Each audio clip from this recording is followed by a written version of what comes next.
Good afternoon, everyone. I am so excited to return to the IOP. For those of you who were frequent attenders to our events, you might remember I used to be the director of the Institute of Politics at the University of Chicago for about 3 years, and we're just in transition, but this was one of my last, as I say, gifts to the IOP and hopefully the University of Chicago's family, and that is a discussion with two of the smartest people I know, David French and Lisa Murkowski. Not only are they smart, they're some of the wisest people that I know. And for those of you who really want to get to know Lisa a little bit better, she's recently written a book, Far From Home. I think it is a really remarkable discussion about a remarkable woman. And so I'm so pleased that all of you are here, and I hope that you enjoy this program. So at a time when our nation and many of our campuses are overwhelmed by division, distrust, and discord, we strive to offer a different model, one marked by the shared values of civility, free expression, rigorous inquiry, and public service. This not only fosters critical thinking, a very important value of the University of Chicago, but also empathy among our students. It also strengthens the future democratic fabric of our country. Today, I am so honored to host my good friend, Senator Lisa Murkowski, with whom I worked a lot with, because even though it may not seem like North Dakota and Alaska have a lot in common, they really do, especially Lisa and my concerns for Indigenous people. I hope today's conversation will leave us with some hope for a more functional Congress in the future and a better understanding of the complex politics of our nation's most remote state. To introduce our speakers today, as you know if you frequently attend these events, I'm pleased to welcome Greer Reinecke, a third year at the college, staff writer for the Chicago Thinker, and a member and star of the women's soccer team. Kindly welcome Greer to the stage.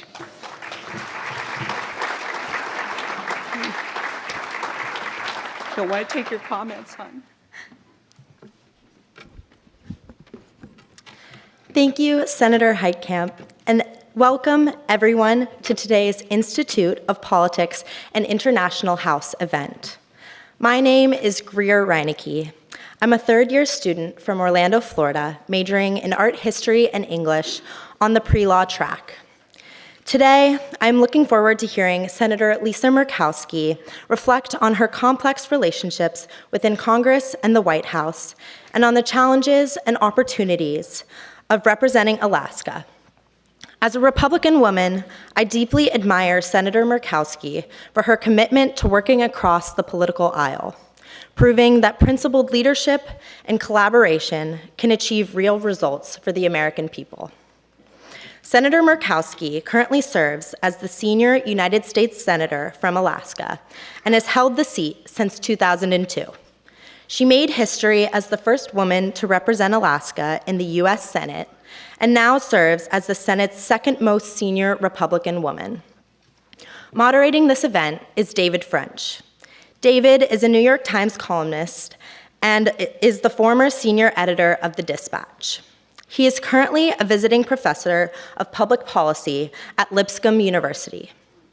The IOP asks that you kindly silence your cell phones.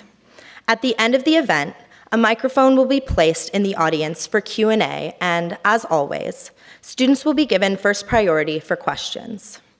The IOP would like to invite you to attend other speaker series events, including Democracy at a Crossroads, What Americans Can Learn from Hungary, on October 28th at 5:30 p.m. in Ida Noyes Hall.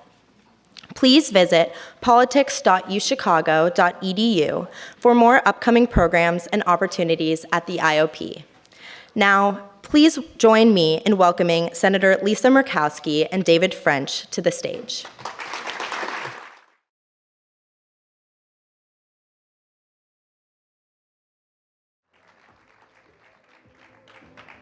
I didn't realize we're going to have walk-up music. I know. I like it. I know. Well, Senator, welcome to Chicago. Thank you. It's good to be in Chicago. It's a beautiful day outside, and it's good to be here at the at the university here?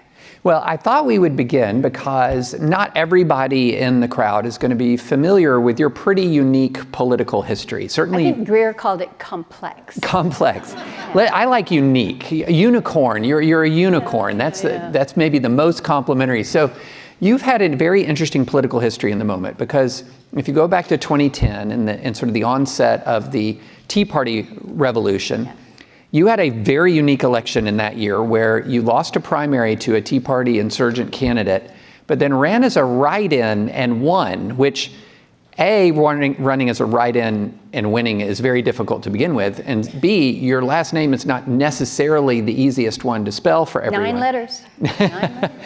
And so, but then fast forward, you're in the Senate, and then after January 6th, you voted to convict Donald Trump, one of 7 Republican senators. You were not alone in that, but you were the only one to face a re-election campaign the very next year, which obviously, because you're here as a senator, you won that as well.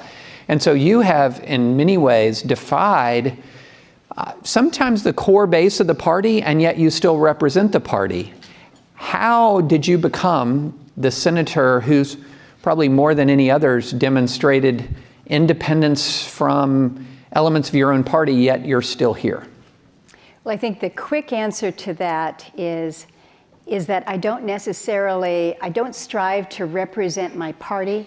I strive to represent the people of Alaska who have elected me, who have asked me to continue to serve. And so it's that focus on Alaska first and foremost that I think has allowed me to continue this level of service. I was a Republican when I registered to vote at 18, and I still have that party label. But to your point, in 2010, I did not survive that primary. I was kind of the beginning of that Tea Party movement, and we saw it happen in real time there in Alaska. What was interesting in Alaska was you had people who said, I see that you didn't make it through the primary, but in our closed primary system, I didn't have an opportunity to vote for you because I was a Democrat, I was an independent, I was a nonpartisan, I was a libertarian, and I want that opportunity. And I said, well, I've lost. And so you have your Republican nominee, and they said, well, would you change your party label? Would you change your party label? And there was going to be an opportunity to actually switch me out for the libertarian candidate was there. And I said, wait a minute, but I'm not a libertarian. I am who I am. I am who I am. And so if you want to vote for Lisa, the not Republican candidate, but who still has these same values going forward, the only way to do it was to run a write-in campaign. And I reminded everybody, this doesn't happen. The last time there was a successful write-in campaign for a federal seat was in 1954 with Strom Thurmond. And so I said, it may be a crazy campaign, and they said, you know what? We're gonna write you in whether you participate or not. So why don't you just kind of make it happen? And what happened was fascinating because Alaskans became engaged in an election like nothing I had ever seen. I said, we don't have the structure of Washington. I don't have a pollster who will be with me. I don't have a campaign consultant who will be with me. I don't have the architecture for a candidate to win. And they said, fine, we don't care. We're the ones that have the ability to elect you. And we're gonna figure it out on our own. And so it was the most organic, amazing, crazy, wild 5 weeks. We had 5 weeks to do this. And 103,000 Alaskans figured out how to spell Murkowski. And you laugh, but that was not the only part of it. They not only had to spell it correctly, but they had to fill in the bubble next to the line that said write-in, because if you wrote in my name correctly, but you didn't fill in the bubble, then the machine didn't catch it and it wouldn't be counted. So we had to have this whole education campaign on how to participate in a write-in. anyway, it was quite interesting. It made political history, and it sent me back. It sent me back with a very clear reminder that I was returned to the United States Senate to represent Alaska and Alaskans, and not necessarily my party. My party did not return me. There were many, many, many Republicans who voted for me, but they still had the choice to vote for the guy who had won the Republican primary. Right. And so my base, if you will, that was laid out pretty clearly in 2010 was very different than what you would see from a Republican candidate. And that base has still been part of that, and it is I call it a mishmash of all things Alaskan. We're pretty independent up north, and we don't like to be told what to do, even by our own political parties. So I have kept that as my North Star, that I answer to the people of Alaska first, before party. And I think you saw that play out. You mentioned the vote on impeachment, and following January 6th, for me, it was absolutely crystal clear. I felt that the president had failed in his oath of office. The articles of impeachment were pretty clear and sound, and for me, it was not the politically hard vote for me at all. It was an important vote to be able to send a very clear message that this cannot be allowed in our country. So this isn't on my bio, but we do have a shared write-in history. In 2016, I finished second in my local precinct in the write-in vote for president. The reason I don't put it on the bio is because the first place finisher for write-in in my local precinct was Bozo the Clown. So I lost to Bozo the Clown. Well, I wouldn't advertise that too much. No. Well, we'll keep this secret. Yeah. So secret here. You raise a really interesting point, because you have charted an independent path. You have been returned to office twice after very clearly charting an independent path. And you also have connected it to the Alaskan heritage of sort of leave me alone, don't tell me what to do. But do you think that your independent path is replicable elsewhere, or do you think this is really tied to the state, the unique culture of the state you come from? A lot of people have asked me that. And I do. I come from a state where, think about our political demographics in Alaska. Right now, the political affiliation, Republicans are about, I think they're about 27% of the registered electorate. Democrats float somewhere between 17 and 18%. So think about that. You've got more than 60% of your voters who choose not to either declare their party affiliation. I always joke, I said most Alaskans aren't part of the none of your damn business party, but they're not affiliated with either party. Now, we're a red state. We voted quite heavily in support of President Trump in this election and in the one prior. So we're red. You've got a conservative population, but again, don't tell me what to do. I'm gonna demonstrate it myself. So I think for Alaska, we're not a state where you go in and you have a very, very clear majority of your electorate that is very, very deeply aligned with one political party or another. And so I think in states like that, a person like me would never survive. Would just never survive. And so it probably is not replicable in many states, but I have to believe that Alaskans are not that much different in terms of wanting to make sure that their interests are represented in the Congress, in the House, and in the Senate. I talk to people who are like, oh gosh, I wish that the two sides could just get along. I wish that it wasn't so clearly divided between the political parties. And so give them that freedom. Give your representative that freedom. Then, instead of when they don't follow the party line, don't beat them about the head and say, what were you thinking? You're supposed to toe the line. Allow your elected representative to actually think through some of these things rather than say, what's my party position on this?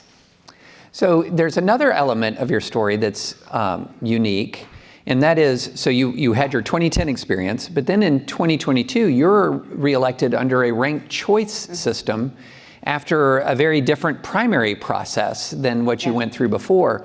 So you're walking into the Senate as one of the few representatives of coming from one of the more popular good government reform ideas.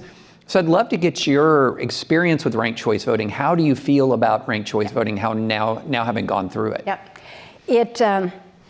I think what Alaska put in place, and we did this by referendum, we put in place not only a ranked choice process, but we also, in that same referendum, opened up the primary. So we now have an open primary process. We had open primaries up until 2000. It was the year 2000 that we changed it. And then we opened it up in 2020. So the first election was 2022 with open primary and now ranked choice. With our ranked choice, it is the top 4 vote getters in the primary will advance to the general. And so it's unlike Maine, where they still have a closed primary. So those who win the primary then go in and then they do the ranked choice. For us, you could have 4 Republicans that advance as the most popular vote getters. You can have a little bit of everything. Yeah. But then in the general, it's very simple. You rank them. And it was like we were talking about just before coming in here. It's not really hard to figure out how you rank for individuals. We had to decide who was going to get the veggie sandwich, who was going to get the chicken salad, and who was going to get the turkey. And we figured it out, and I think everybody was happy with their lunch. So that part of it is not challenging. I think what we have seen in Alaska with ranked choice is you have seen candidates come forward that you might not have seen before. People who have not been part of the political world, not been part of the political establishment. We've seen more women stepping forward. We have seen just kind of a more relatable slate of individuals that have put their name forward because they're not worried about, well, I don't have the blessing of the Republican Party or the Democrat Party right now. And so I'm just gonna go for it. The results have been interesting. So I was returned. In 2022, we had our governor's seat that was open again, the seat in the Senate and the seat in the House. And for those who think that ranked choice somehow delivers results all to the left or all to the right, if you use Alaska's first example, we'll blow that argument out of the water, because I was returned as a moderate Republican. Mary Peltola was returned was sent as a I would call her a moderate Democrat, and our governor was returned, who is a very conservative Republican. So you had a little bit all over the board, but it was I think Alaskans expressing, we want a little bit. We want this whole smorgasbord. And then where we have seen it really play out at the more local level is in our state legislature. Right now, as a consequence of ranked choice and open primaries, we have coalition governing in our state legislature, in the House and in the Senate. We actually have more Republicans in our legislature, but we have a governing coalition between Republicans and Democrats. So what is happening is, instead of battling things out, and either the Republicans win and the Democrats lose, or vice versa, it's kind of everybody wins because they've come together. They're passing, I think, measures that have a greater opportunity for lasting beyond this legislative session, because you've got bipartisan buy-in and consensus going forward. So I'm an advocate of what I have seen with Alaska's model. I don't know if it is equally replicable to the point that you just asked me about my situation.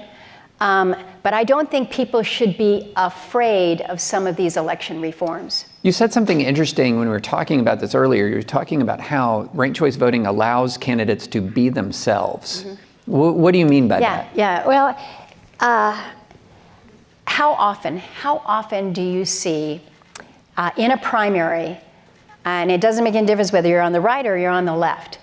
In the primary, I'm giving you red meat, mm-hmm. because that's what my conservative Republican voters want. And, maybe I'm engaging in a little bit of trash talking about the Democrats, and then I win my primary. And now I've got to appeal to the broader electorate. And I've got to get enough votes to win here. And so I'm not just going to be able to count on the people that helped me through the primary. I've got to appeal to a broader audience. And so, now maybe I'm saying things that might have been inconsistent with what I said during the summer and the primary to try to court that. Voters don't want that. They want to know, who are you, David French? And so in an open primary ranked choice, I think what you see is candidates begin with telling you who they are, and they end with being that same person. So a little more authenticity in terms of how you present yourself, and I think that that's important. Another thing that is interesting about ranked choice, and I like this because I hate the nastiness of political campaigns nowadays. I just hate it. And I know that so many people are like, I'm so tired of listening to the negativity and the trash talking. Well, when you're in a ranked choice situation, and I want you to vote for me, but I know that you're a longtime Democrat and you just have a real hardship in going for Lisa Murkowski #1, I'm going to say, you know what, David? I get where you're coming from. I just want to be your #2. Mm-hmm. There's a song about that. I think it might be ABBA. But that's a deep pull right there. ABBA, yes. Yeah, whatever. I get it. You get it. But so if I want to be your #2, then I'm going to have to be careful that I'm not trash talking your #1 pick. Mm-hmm. Because then if I upset them, I'm not. So in other words, it actually requires you to think about the people that you are standing side by side, and you're asking the electorate, evaluate us, and I'd like you to select me as your #1 pick, but if I can't be your #1, I want to be your #2. So I'm going to be a little more cautious about saying foul things about everybody here. Let's switch gears a little bit. We're in the middle of yet another government shutdown. You've made some comments about it that are very interesting. You've made some points that you have some sympathy for some of the objections Democrats have. For example, will any deal be abided by the White House? A two-part question. One, what do you see the state of the shutdown now? Any hope, any glimmer of hope for a resolution? And number two, where do you see the Republicans have a point, and where do you see the Democrats have a point? Yeah, it's good. So where we are right now on day 24, we are moving towards beating beating our record. What a goal. I mean, I'm really very weary of the politics of the shutdown right now, because in my view, it's harming real people. It's harming real people, and I'm hearing from them, and it's just not right. There's nothing good that ever comes from a shutdown. Nobody wins, we don't save any money, and so it's in everyone's best interest that we resolve this quickly. So fair question, where are we? This was a bad week. This was a bad week. We kind of came into it. It just seemed like both sides had just dug in even more, because they both felt they were winning. Right. And when both sides feel like you're winning, there's no reason for me to engage in anything less than my win, right? But think about what we're moving into. At the end of next week, it's the end of the month already. And Halloween is not going to be the scariest part of the end of the month. It's going to be November 1st, because there's a lot of stuff that's coming our way on November 1. It's when really we see the impact of what it means when they say SNAP funds are not going to be made available. The WIC extension that we got may be tapped out. In Alaska, for us, essential air service is really essential, and we're seeing that be clamped down. One of the headlines this morning in our paper back home is Head Start, and how some of the Head Start recipients are not going to be able to have the funding that they need beginning November 1. I think it's Tuesday of this coming week, where we're going to see many of those federal employees who have been working, who will receive the last paycheck for the work that they have done, and then going forward, we don't know when that next check is going to come. And so real people are being impacted in real and immediate ways. And so I think the pressure point to resolve this, because there's only so many pots of money that people within the administration can find to carry us over another pay period. I'm glad that the military is being paid. They should be paid. Their pay should never be threatened. But the reality is that was money that they were able to get out of the DoD budget for that one pay period. And the same is true for the Coast Guard. So we want to make sure that they're paid, but what about everybody else? And where are we going to be drawing that next increment fund? Well, I'll tell you where we should be. We should be doing what we are supposed to be doing in the legislative branch, which is moving these appropriations bills, moving these budget bills through to completion, so that the government stays open, everybody gets paid, the work continues, the permits are issued, and the business of governing goes on. And so I think we're at this important threshold. The other threshold that we are at is where the Democrats are coming from. They're speaking to the reality of what is going to happen when the ACA enhanced premium tax credits expire at the end of the year. That's one precipitating event. But even before that is what happens on November 1st. November 1st, which is all of the states will then have and go public with the increased insurance rates that the states will see. And depending on where you are and where you're from, it's going to be eye-popping. They say the national average is 18%. I'm looking at states where I think my friends in West Virginia are looking at an increase that is like 350%. Goodness. I mean, when you think about high-cost states like Alaska, what it means for a family of four, when you're told, your premiums are now going to increase by $20,000. You tell me where that family's going to find $20,000. And so what will happen is you're going to have this oh my gosh effect on November 1, and people are going to go crazy, and rightly so. And rightly so. And they're going to say, wait a minute, I didn't sign up for this.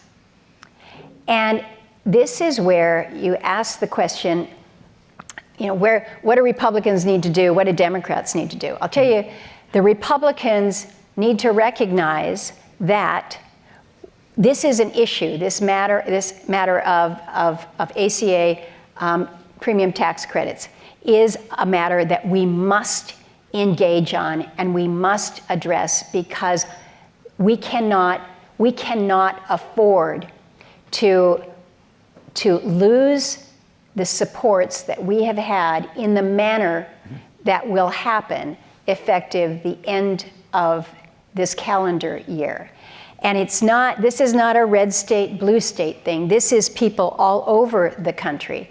And for those in the administration that are really paying attention, it's states like Florida and Texas that are very red states that didn't expand Medicaid, who so many of these folks, they're working people, but insurance is expensive in most parts of the country, and they're looking at this, and these are Trump voters, and so we have got to address that in a way that is meaningful. I put a proposal out there a month and a half ago. I said, let's work to extend the tax credits.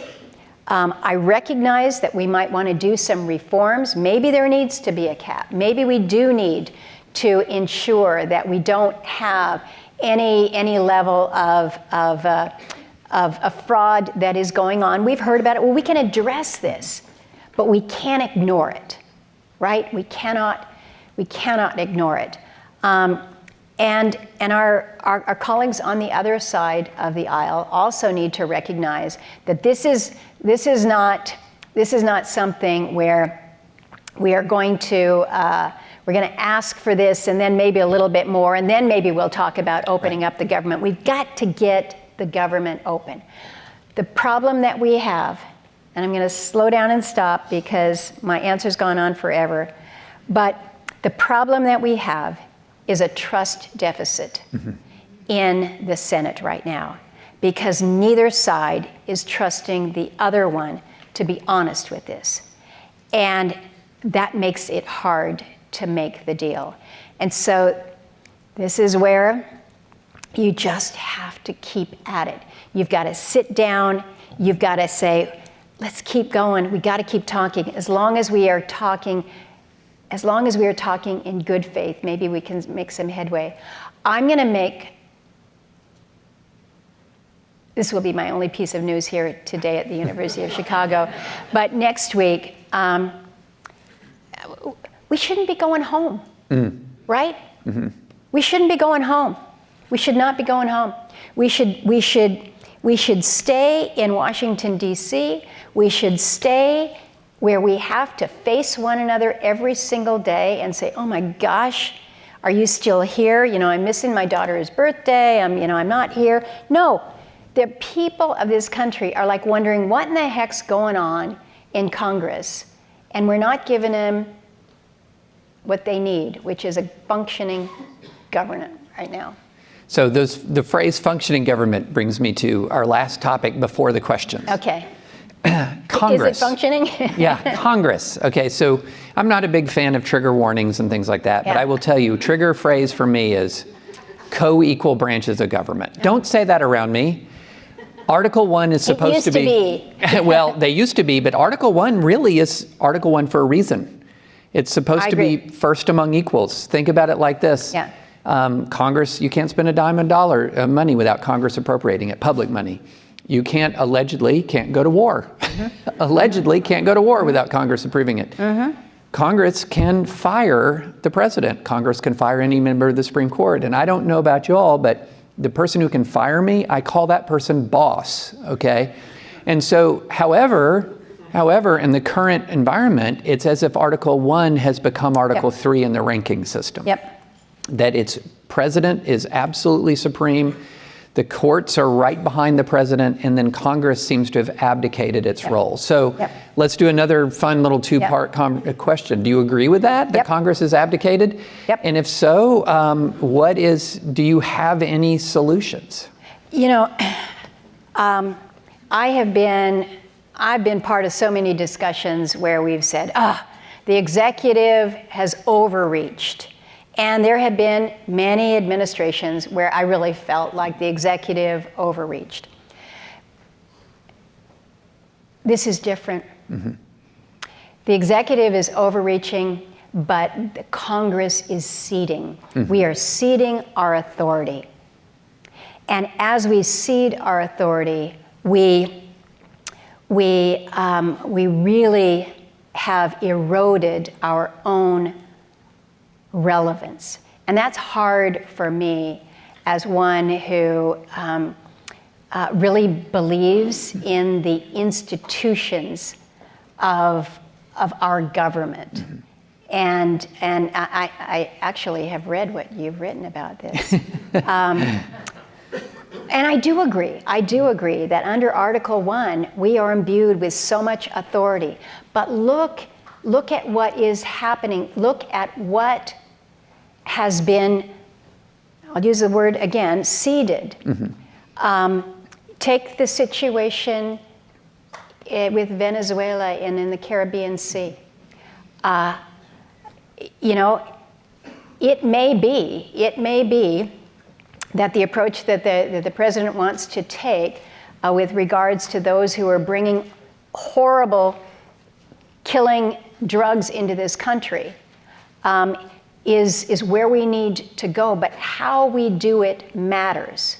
How we do it matters. And when the Congress kind of closes our eyes to the fact that we're not even asking for the factual and the legal underpinnings for the authority to do this, that's a problem for us.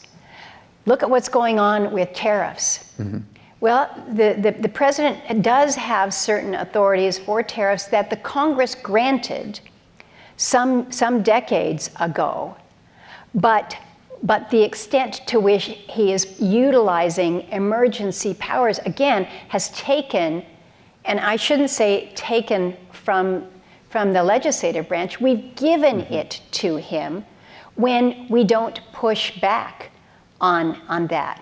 Look at what is going on the appropriation side. This is one that is clearly within Congress's bailiwick. It says that we've got the power of the purse. We appropriate, and then when you have the OMB director say, I know you authorized this, whether it's foreign aid or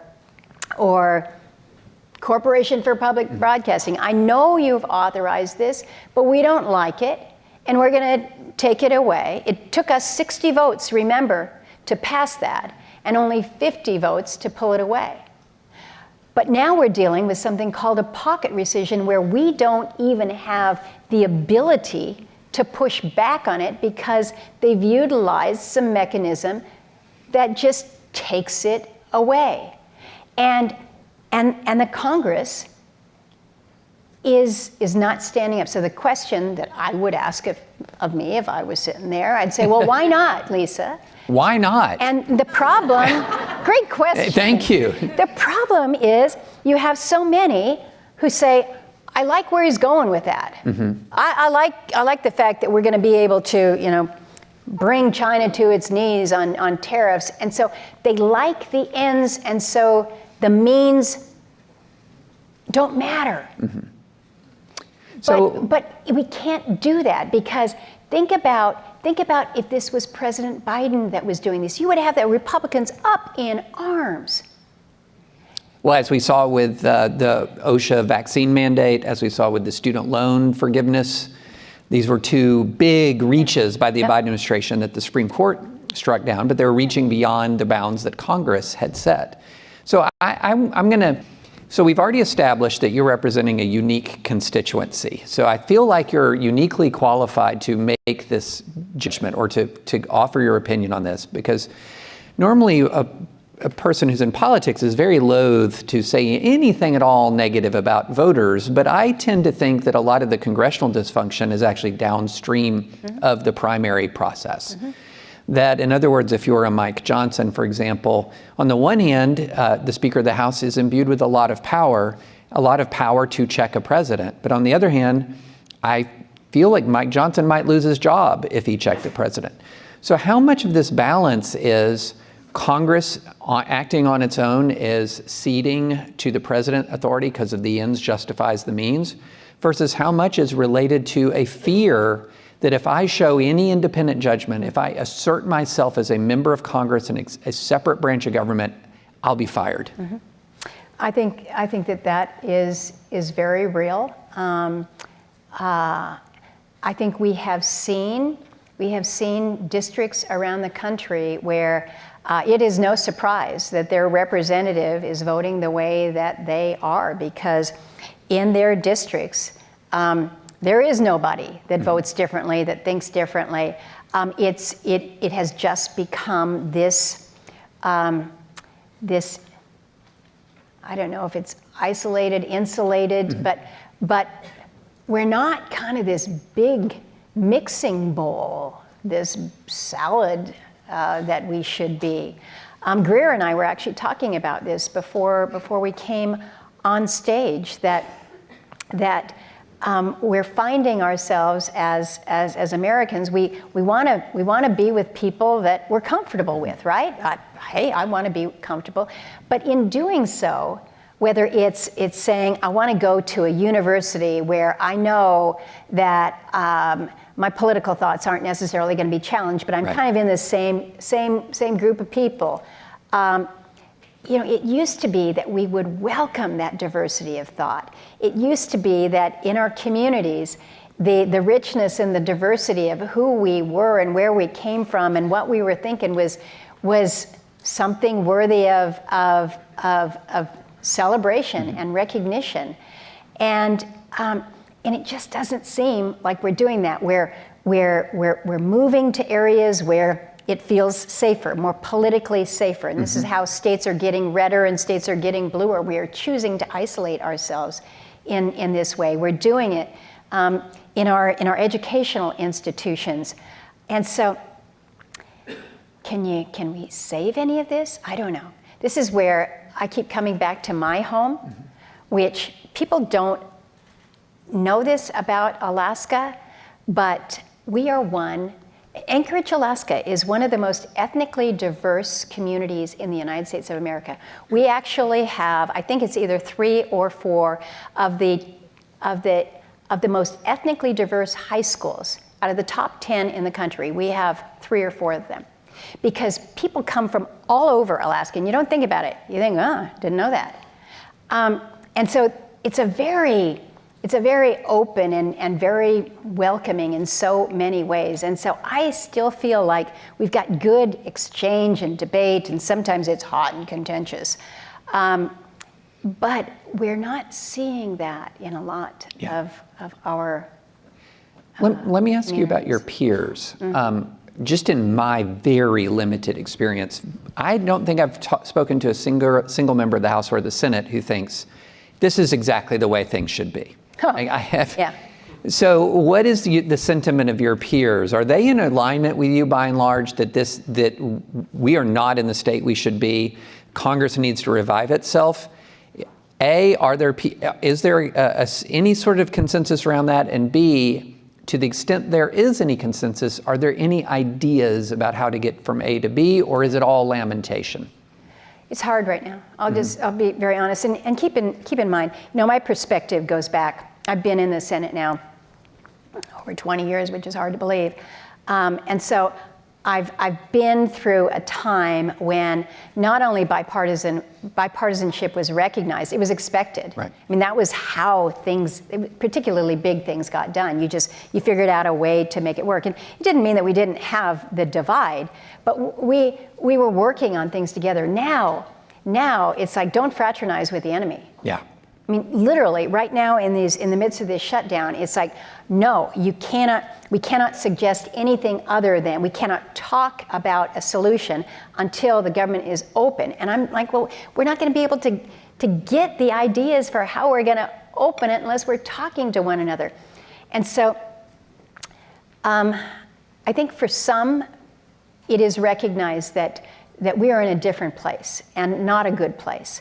Not a good place for the institution of the Senate, and not a good place then for governing for the country.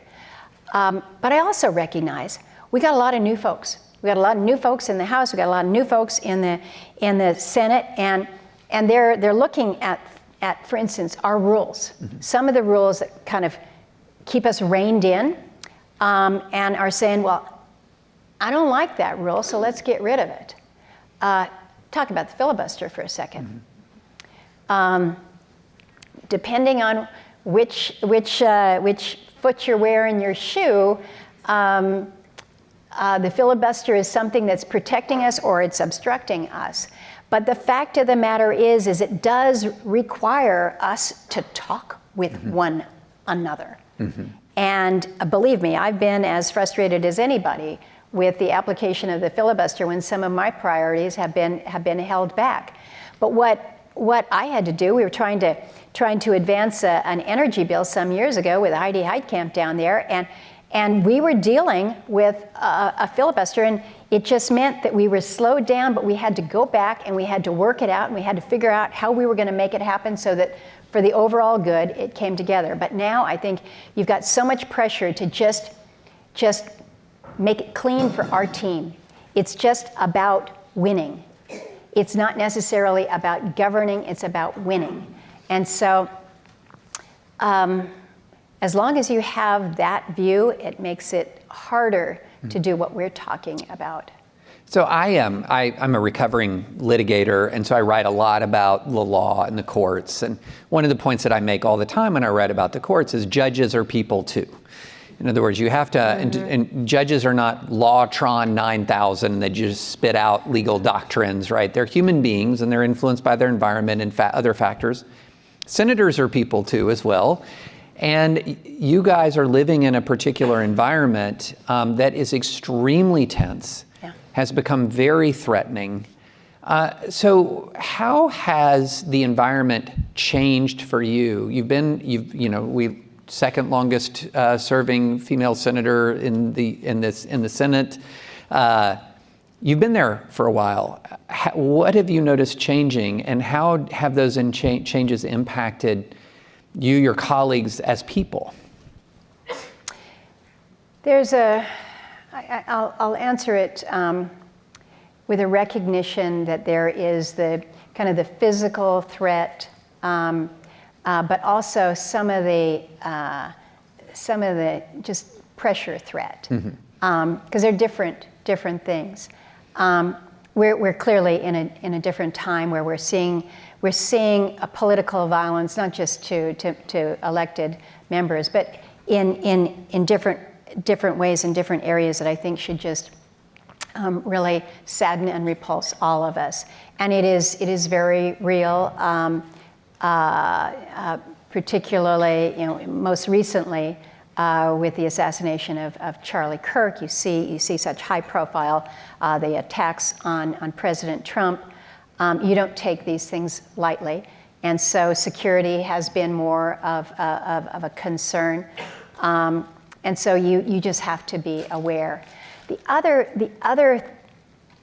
thing that we're seeing now that is different is kind of this pressure, this political pressure that goes beyond pressure to intimidation,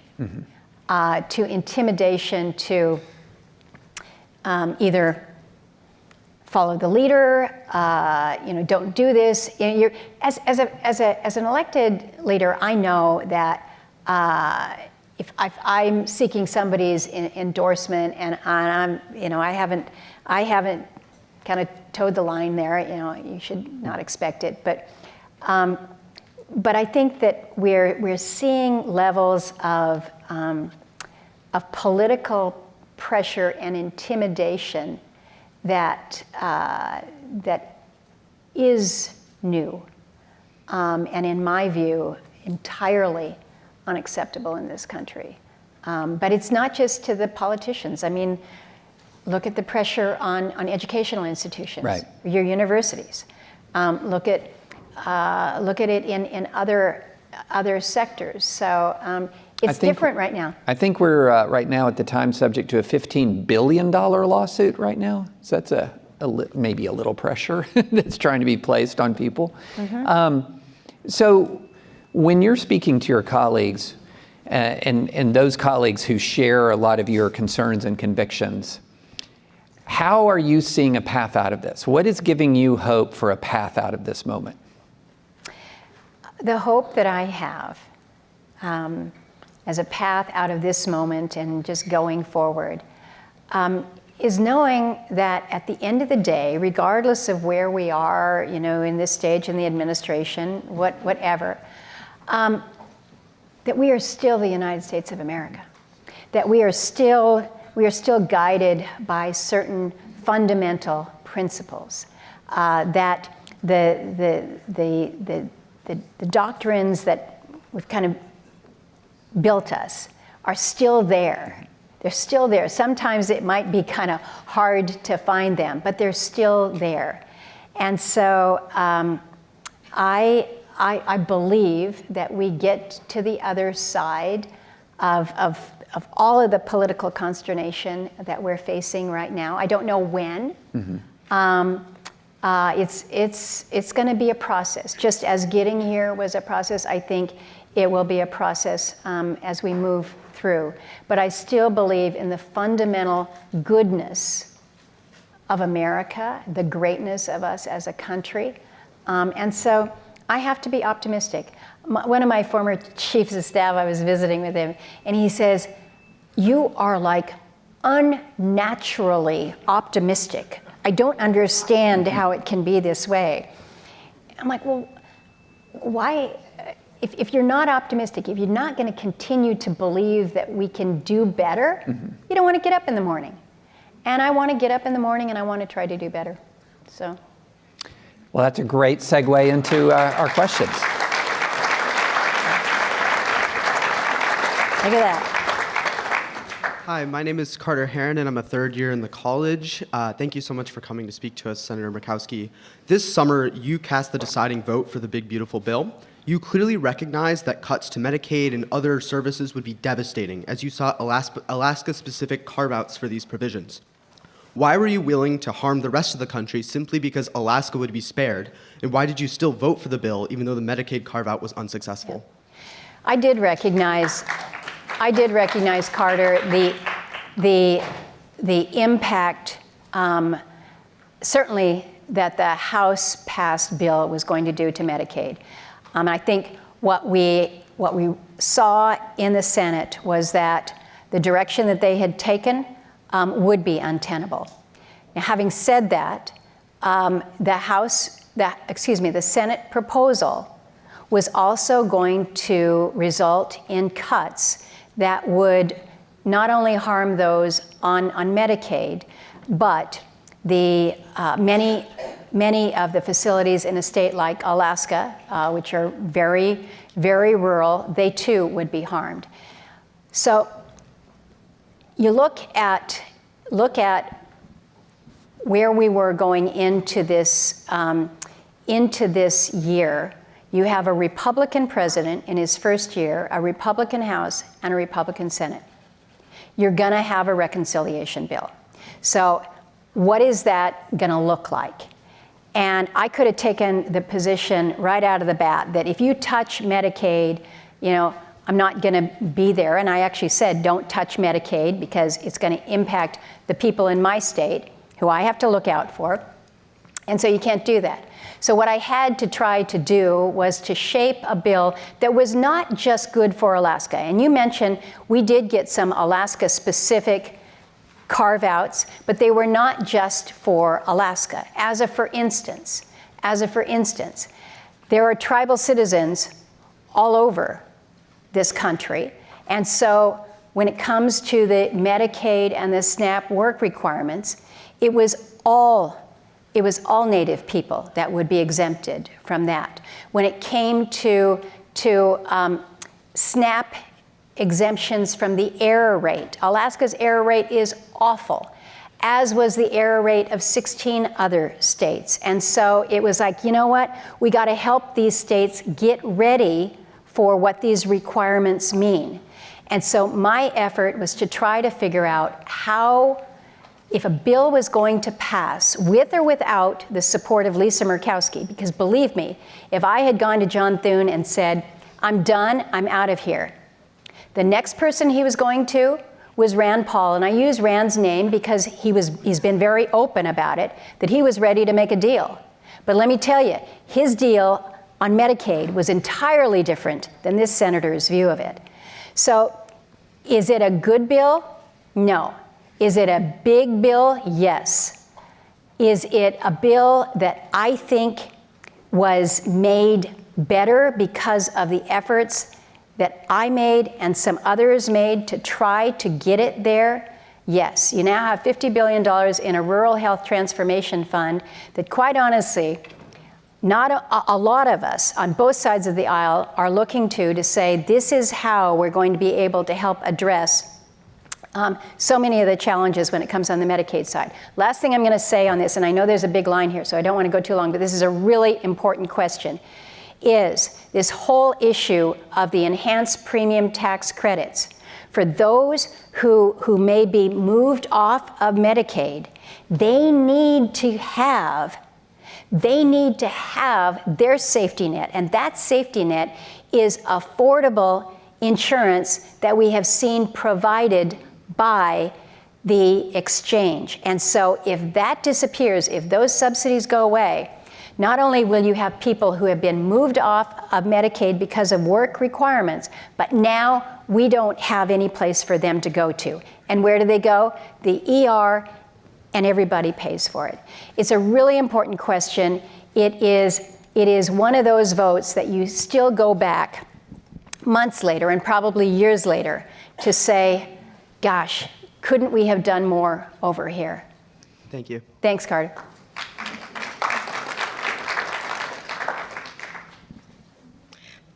Oh, okay.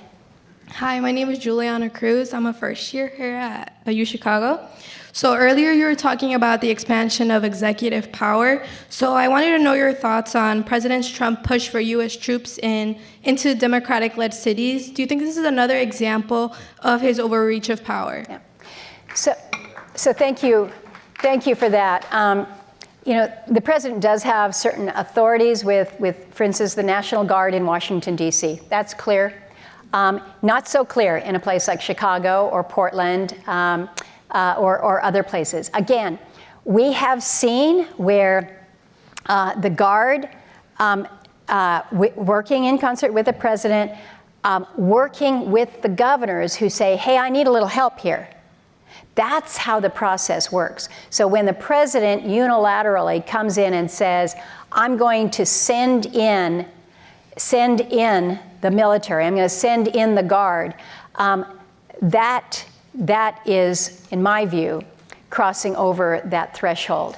I do think that it is important to note that when you're talking about specific protection of federal facilities, that's one thing. But when you're saying, I'm going to come in and clean up crime in a city, that's a very different thing than putting a level of federal protection around the federal courthouse. And so I think it needs to be understood and clearly defined what we're talking about. But when you're saying, I'm going to come in and clean up crime, that's not the answer.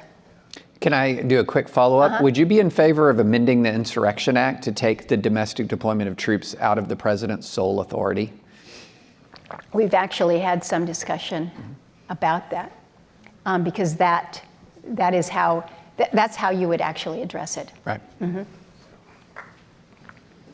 Hi, Senator Murkowski. My name is Nikitha Reddy. I'm a second-year Masters of Public Policy student at the Harris School of Public Policy here at the university. Thank you so much for your honesty and candor throughout this conversation. I was particularly interested in the line of conversation about how Congress has abdicated its role in your perspective. And I'm wondering who in your perspective is responsible for that abdication, and who are they responsible to if not the American people? Well, the last part of your question, they're responsible to the American people. That to me is very clear. And who is responsible, who has abdicated it? It really is all of us. When I say us, those of us that are elected, every one of us. Me, I'm accountable, every one of us. And so what are we doing to stand up for our Article 1 authorities? And this is where I think there needs to be a recognition of the ownership that we have. I have told people, you can be a 100% supporter of President Trump, support every policy that the man has put out and his administration, and still stand up for Article 1. In fact, we can actually help the president in his initiative. We want to have strong borders. We want to have better enforcement on immigration. We can help you with that. But there are ways, there are lawful processes, and we can actually help you facilitate that. But when we stand back and say, again, we like where you're going, so we don't care how you get there, then we have given it up then. And so you need to hold each and every one of us accountable. You need to say, Lisa, how did you vote on that war powers resolution? And I need to be able to tell you. And I need to be able to tell you how I voted on the tariffs. And I need to be able to tell you how I voted on those pocket rescissions. And that's where ultimately the accountability is. But we all own it, believe me. Good afternoon, Senator. Just a question, considering that Alaska and especially Anchorage is such a big trade hub of the world. We're seeing an era of a lot of trade protectionism in the United States. Where do you think this is leading for Alaska and for the country? And what do you think the end goal or the end image looks like with all of the trade protectionism in this country? Well, it's kind of speaking to it from the Alaska perspective. We have a fair amount of natural resources in our state, whether it is oil or whether it is minerals, but our reality has always been that our markets will be global markets. And so for us, the ability to be a participant in that broader global marketplace is pretty important to us. I support the initiative of trying to get more, whether it is more production domestically in this country, more manufacturing in this country. We need to be doing all that, but we also need to be recognizing that we are very much operating in a global society, and that means when it comes to trade and our trade policies, whether it's in Alaska or elsewhere in the country. Good afternoon. My name is Alex Fuentes. I'm a third year at the college, and I was an intern for Senator Van Hollen this summer, so I saw a lot of your work in the Appropriations Committee. My question is in terms of the rescissions package. Mm-hmm. You made a lot of arguments to your colleagues about the fearfulness of rescissions within the appropriations process.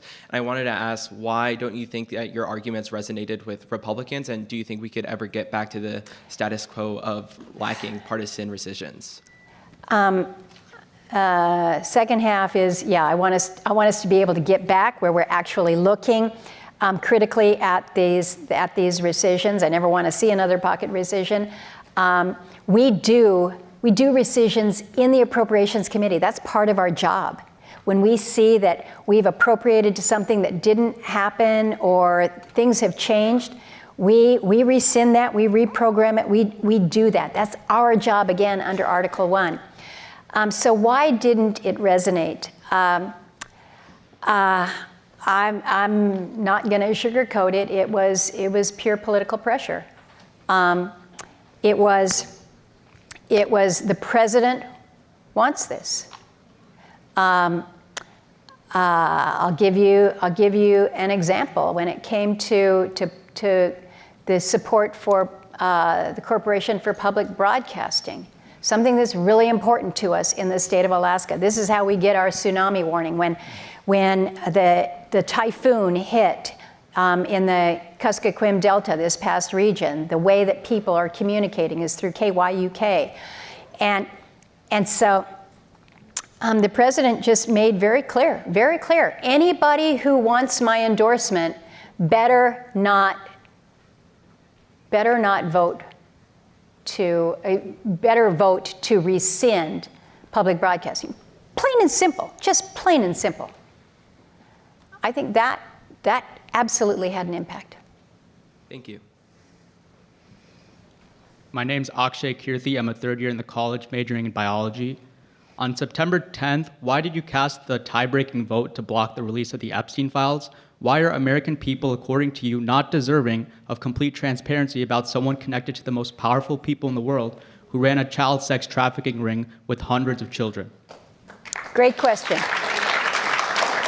And believe me, you and I are on the same side when it comes to not only wanting but demanding that there be full transparency with the Epstein files and everything that is associated with that. The vote that I took was attaching the Epstein bill, if you will, or the demand for transparency to the National Defense Authorization.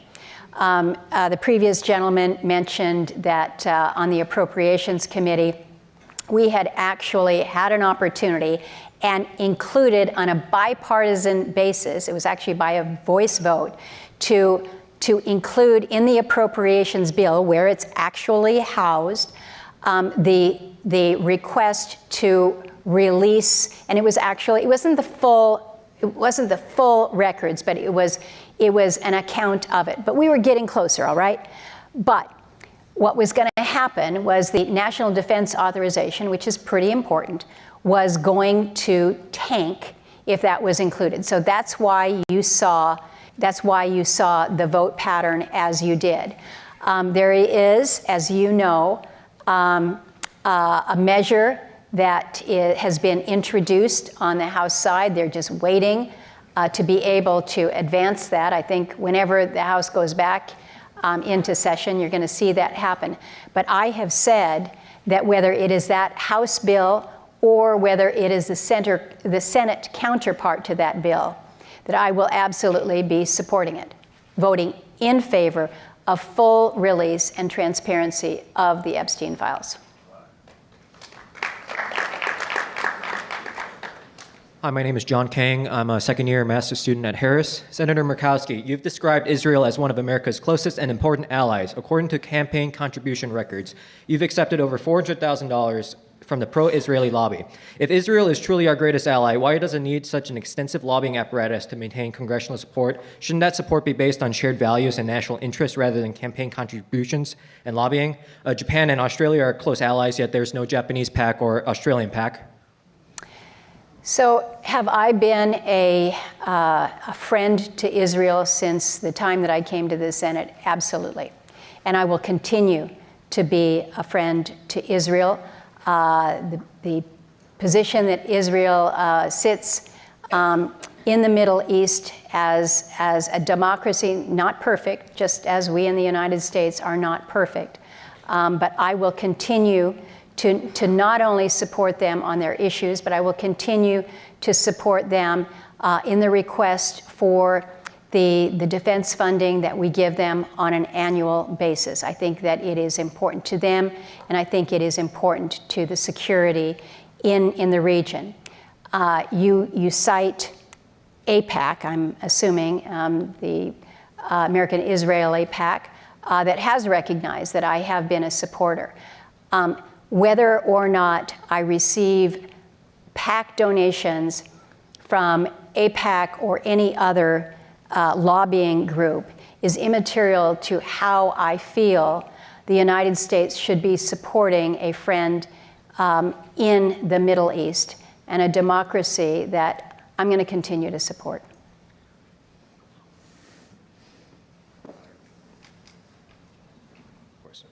Hi, Senator Murkowski. Thank you for coming. My name is Will. I'm a third year studying philosophy. Can I take this off? I can. My question's on the change in the Republican Party.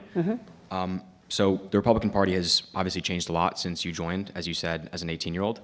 The top three that come to mind are the fact that this Republican Party used to support global free trade and wars abroad.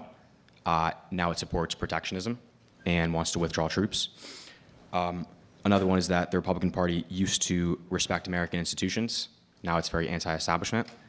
And the one that's most jarring to me is that the Republican Party used to be a party of wealthy, college-educated people, and now that has flipped.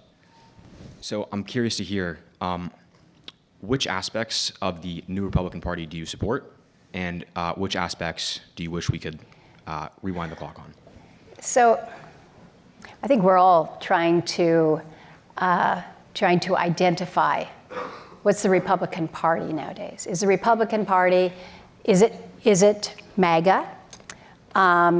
Is it, you've outlined a few examples there, which I'm not going to argue in terms of where we are in identifying the direction that we're seeing the Republican Party take now.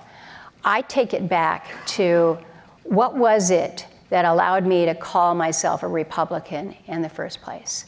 And it's one that, it's a view that says personal responsibility, some level of fiscal restraint, strong defense.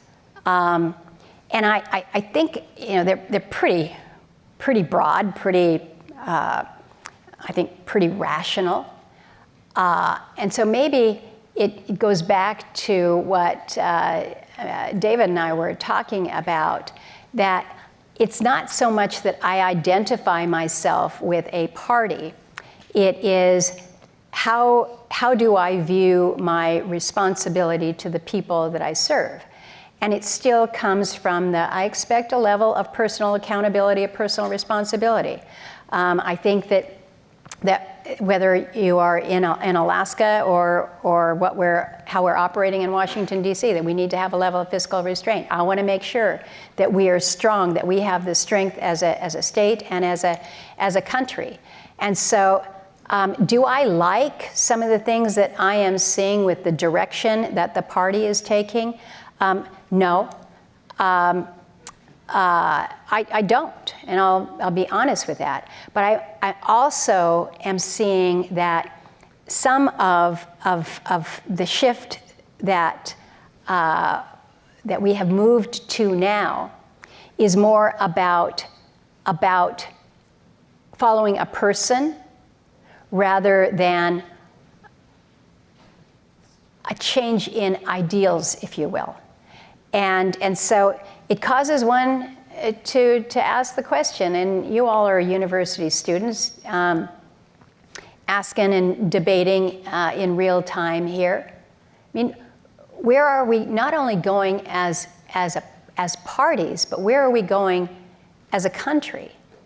And these are things that you need to be helping to shape. It's a great question. Let me know when you have the full answer. Well, Senator, thank you so much for joining us. Thank you all for coming, and thank you. You just need to come back in January or February. It's one of the few politicians in America who can trash talk Chicago for having mild winters. I'll be absolutely at home. Absolutely at home. Yeah. Thank you all. Appreciate it. Thanks.